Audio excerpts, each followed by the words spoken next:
and ndalama zimene zinagwiritsidwa ntchito ndi 48.3 billion moderomo, koma ndalama zimene zinalipo zinayikidwa kuti ndi za mega farm zinalipo about 14 billion. Kutanthauza kuti anachita mwadala kumangotenga fetereza uja kumangogwiritsa ntchito mmene amafunira. Osayiwala kupanga like komanso subscribe, mukatero ndoti mwatipanga support. Nkhokwe zosungira mafuta galimoto za dziko lino zakhala zilibe mafuta kuyambira mwezi wa Julayi chaka chatha mpaka pano. Izi ndi malinga ndi kampani ya Nokma. Vuto lili kudza kamba kakusowa kwa ndalama zakunja zomwe kampani imagwiritsa ntchito pogula mafuta awa. Brenda Kayo ali ndi zambiri. And that is increasing the cost to the country. Malingana ndi akanyama, dziko lino lakhala likugula mafuta okwanira malo omwetsera mafuta okha, ndipo kuti kunkhokwe komwe akumayenera kusungira mafuta kwakhala kopanda mafuta kuchoka mu Julayi 2024 mpaka napano. Akanyama ati mavuto akusowa kwa mafuta komwe dziko lino lakhala likumana nawo sabata ziwiri zapitazi ndikamba kuti madoko omwe madutsa mafuta ku dziko la Tanzania anatsekedwa kamba kaziwawa zomwe zimachitika ku dzikolo. Koma iwo atsimikiza kuti panali kukambirana pakati pa mayiko awiriwa ndipo madokowa atsegulidwa, ndipo kuti mafuta akuyembekezeka kuyamba kufika lachiwiri kapena lachitatu. Zimene zinachitika zakuti pa masiku angapo pakati pa masiku 7 ndi 8 sitinathe kubweretsa mafuta okwanira 1.4 million liters a day, amene pa masiku 7 kapena 8 iwa anafika pa 10 million. Ndi chifukwa chakuti mafuta tikalandira akumapitilira straight kupita ku filling station.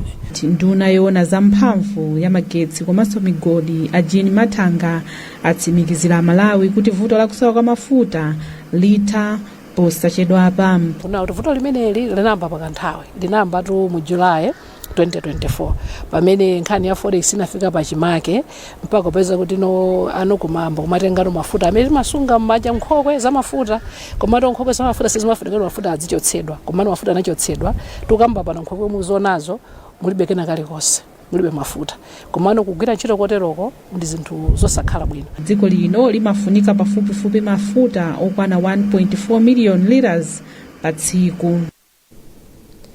Boma lati ndilokhudzidwa ndi chisawawa chomwe chinali ku nthambi yoona za minda ikuluikulu. Nduna ya zaulimi a Rosa Mbirizi ndiyo yanena izi ku nyumba ya malamulo lolemba.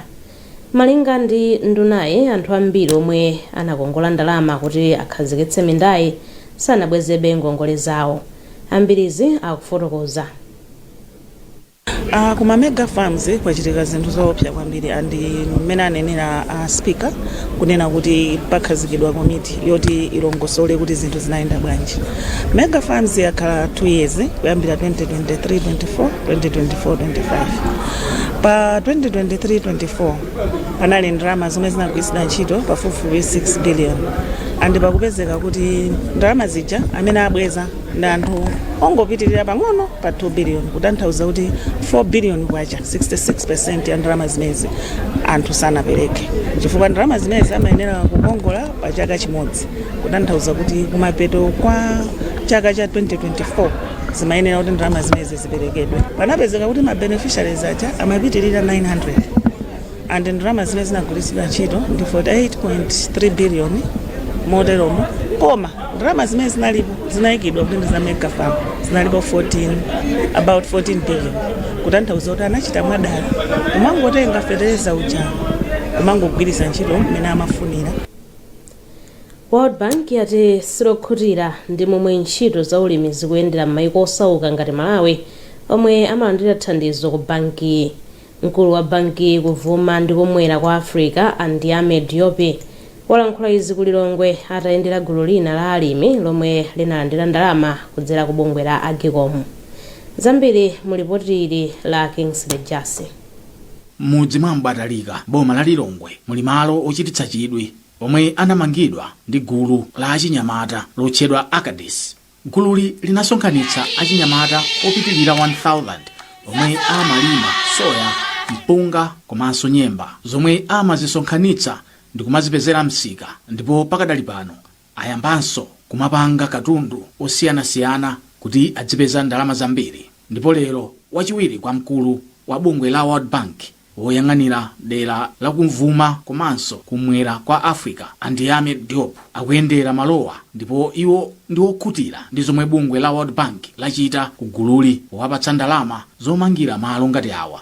Iwo anati kupereka ndalama kwa achinyamata komanso kuwapatsa upangiri pa nkhani za ulimi kungapititse patsogolo chuma cha dziko la Malawi ndi kuthetsa umphawi, poti amalawi ambiri amadalira ntchito za ulimi. Nayo nduna ya za ulimi Rosa Fachi Mbirizi anati sizoona kuti dziko la Malawi lomwe lili ndi zozileneretsa pa ulimi lizivutika ngakhale kuzilimira chakudya chokwanira.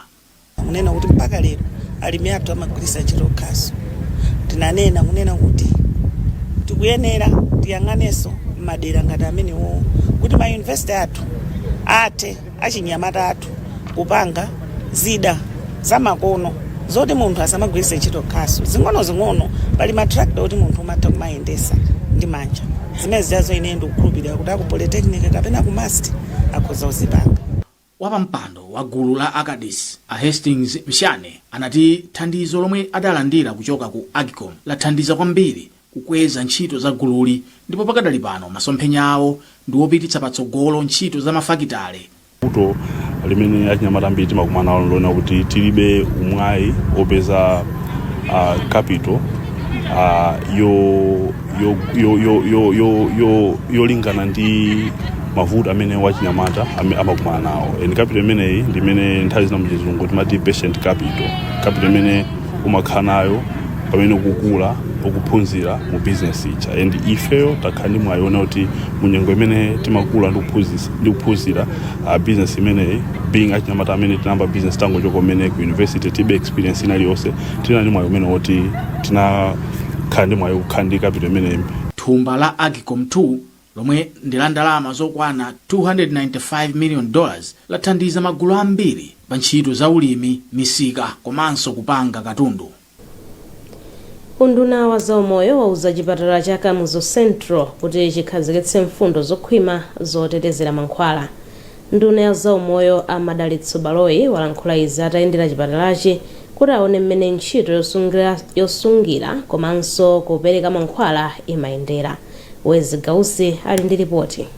Malingana ndi unduna wa zaumoyo, akuluakulu ogwira ntchito ku chipatala akuyenera kutsatira ndondomeko yoyenerera kulondoloza amene mankhwala amagwirira ntchito. Nduna za umoyo awaloyi atapeza kuti pa chipatalachi koma odi kwina salembera mankhwala amene alandira komanso amene agwiritsidwa ntchito, ndipo iwo apempha akuluakulu apa chipatala cha Kamuzu Central kuti aonesese kuti anthu onse akutsatira ndondomeko yoyenerera yolembera mankhwala akamagwiritsa ntchito. Titafika tinakhala pansi ndi akuluakulu a chipatala kuona kuti kodi mankhwala kalowa mu pharmacy amatuluka mo bwanji, nanga mankhwala aja akachoka mu pharmacy kuti apita ku wodi so kumakhala ka pharmacy kakang'ono kapa wodi mmene mumu amalowa mo bwanji komanso amatuluka bwanji. Ndicho linga choti ngati pali pena pake kuti pali njira yonena zokuti sizikuyenda bwino tithe kutseka malo ngati amenewo, ncho linga chokuti mankhwala akhale ofikira Malawi wina aliyense wavutika wapita ku chipatala kuti akathandizike.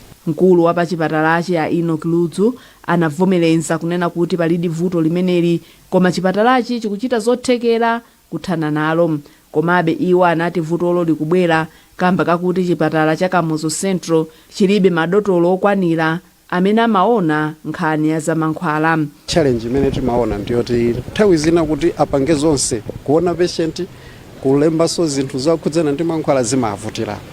Ndi challenge yayikulu ndi imenenso timanena kuti ifeyo ngati chipatala timayiganizira kuti mwina tipange functional review tionenso kuti anthu awawa amagwira ntchito za ku pharmacy atakhala ochuluka kuti tayikenso m'maodi mmene mwadzitithandizira. Vuto la zamankhwala mdziko la Malawi lakhuza kwambiri zipatala zosiyanasiyana, ndipo odwala ochuluka amauzidwa kuti akagule okha mankhwala ku masitolo. Akatswiri pa nkhani ya zaumoyo ati izi zikuchitika kwambiri kamba kakuchepa kwa ndalama zogulira mankhwala komanso kuti palibe ndondomeko zoyenerera zotsatira mene mankhwala amayendera.